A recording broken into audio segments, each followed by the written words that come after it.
Fear is not something we eliminate from public speaking. It's something we learn to live with on stage. Because the best speakers don't fear fear. They use it as fuel to push them into the moments that matter. In my new book, The Speaker Shanty, the main character Stephen meets a series of performers who teach him key lessons about public speaking. And the last of these performers is Furious Francesca. And Furious Francesca teaches Stephen how to face his fear, how to push through the fear that's holding him back from putting all of his other lessons into play.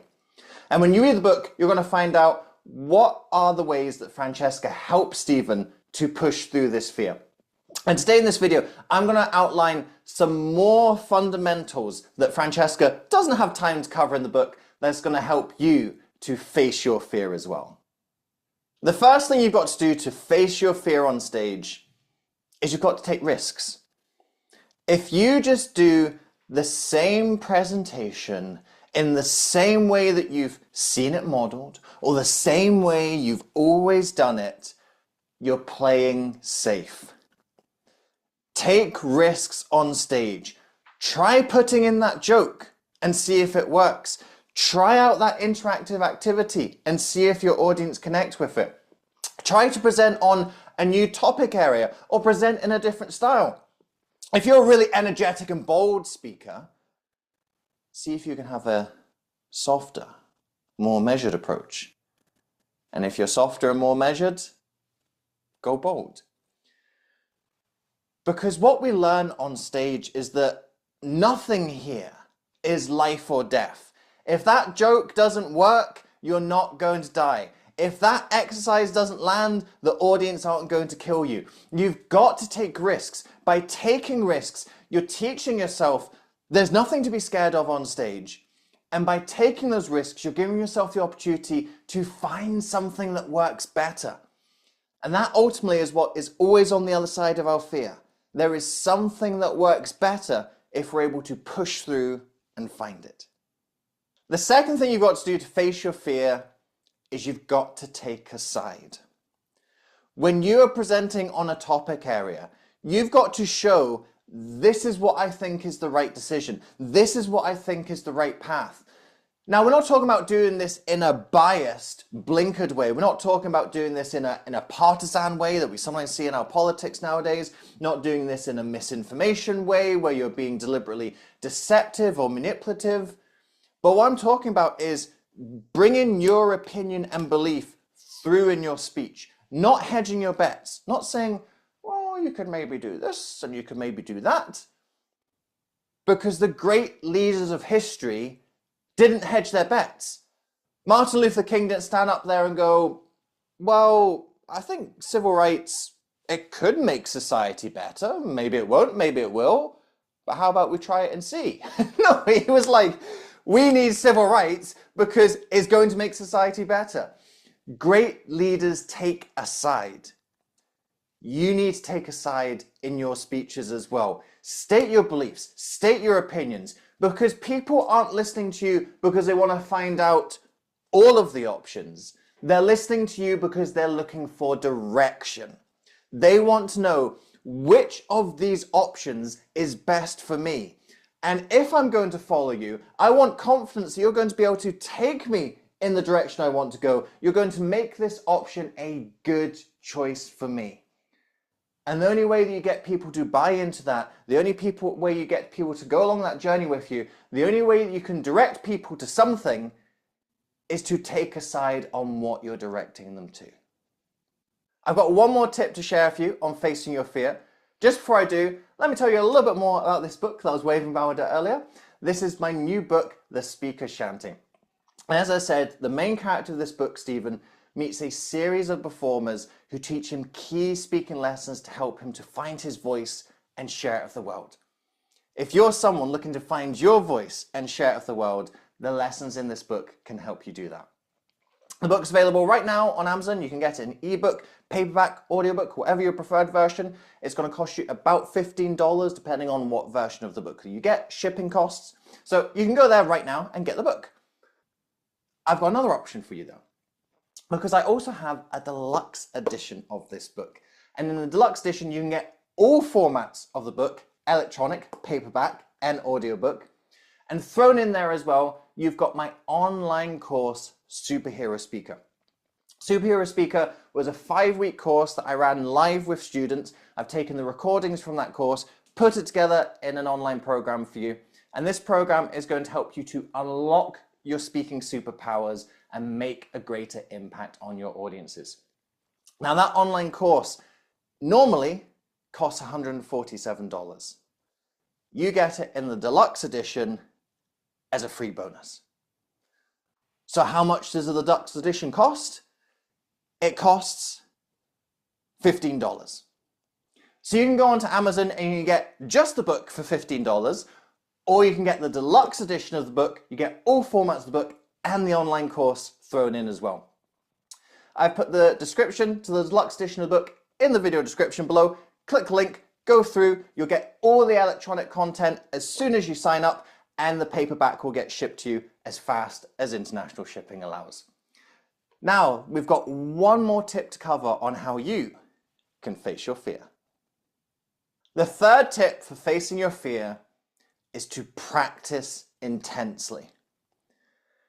You want to practice in a way that you simulate some of the pressure and stakes and tension, emotion, vulnerability of what you're going to experience when you're actually on stage.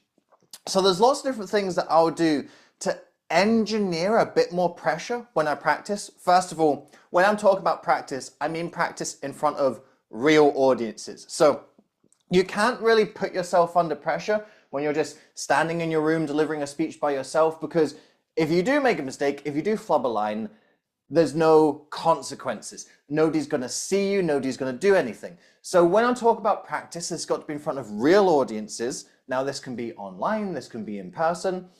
And I'll do things where I try to put myself under a bit more pressure when I'm practicing and working on a speech. So for example, I might not concentrate on my speech before I come up to deliver it. So let's say I'm joining an online Toastmasters session. I might just stay on my phone and just do random things on my phone until I'm called up to speak, and then I just go up and speak. So I haven't been mentally rehearsing and going through it in my mind.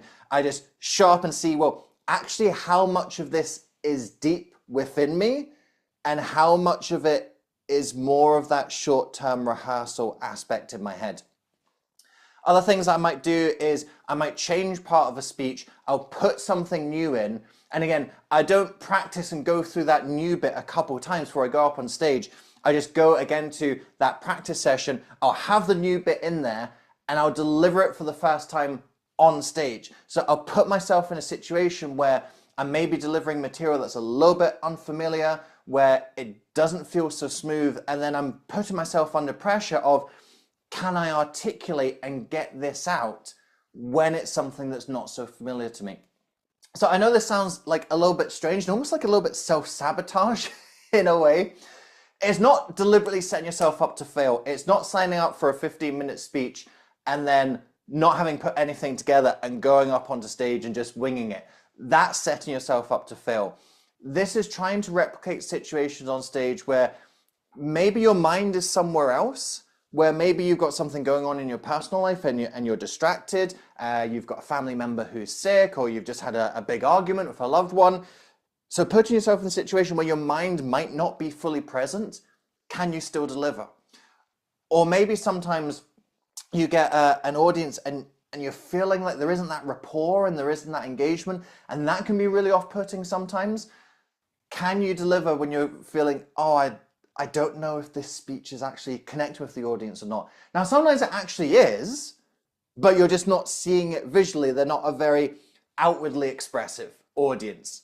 They might be taking lots of internal notes, but they're not showing it on their faces.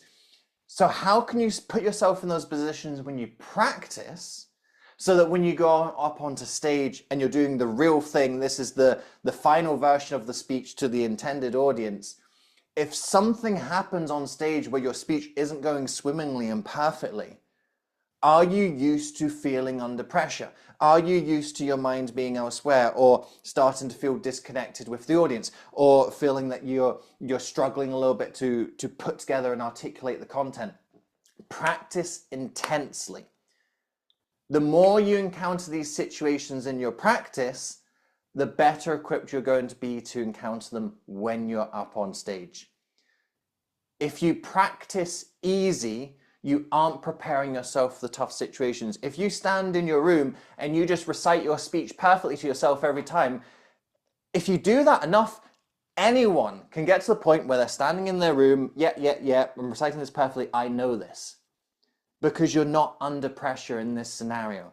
You've got to put yourself under pressure to see, do you really know your speech? Is this speech really ingrained? And can you deliver it when it matters? Because that's so often where our fear kicks in. When we're up on that big stage and things aren't going exactly to plan, we're feeling the pressure, we're feeling the insecurity, the doubt, the challenge, the perceived lack of connection or rapport. All of these things are going to come up on stage. And so much of that feeds into the fear that we have about public speaking. We have that social fear. What do people think of me? Is what I'm saying worth it? Are they even listening to me? That's all of our fear that gets centered around public speaking. So you've got to get used to putting yourself in the position where you're feeling those types of things to know how to push through and overcome them. Our fear of speaking is not life and death. We aren't worried about the roof falling down, about somebody shooting an arrow from the audience. What we're really scared of are those social consequences, and what we're really scared of are those identity consequences. What do people think of me, and how do I see myself? And the more you put in these tips, the more you're going to get used to, well, if people aren't necessarily vibing with me, that's okay. I'm not basing my self-worth and identity on other people's opinions of me. That's what you've got to get to as a speaker. You're aiming to feel great about yourself and to make everyone else feel great about you, but that's not the reality in life, is it? Life is a little bit more grey than that. It's a little bit more challenging than that. But public speaking is a fantastic place to learn how to push through those challenges, because the challenges that we face on stage are only ever amplifications of the challenges we face in our personal lives. Learn how to deal with them on stage, and you will learn how to deal with them everywhere in your life.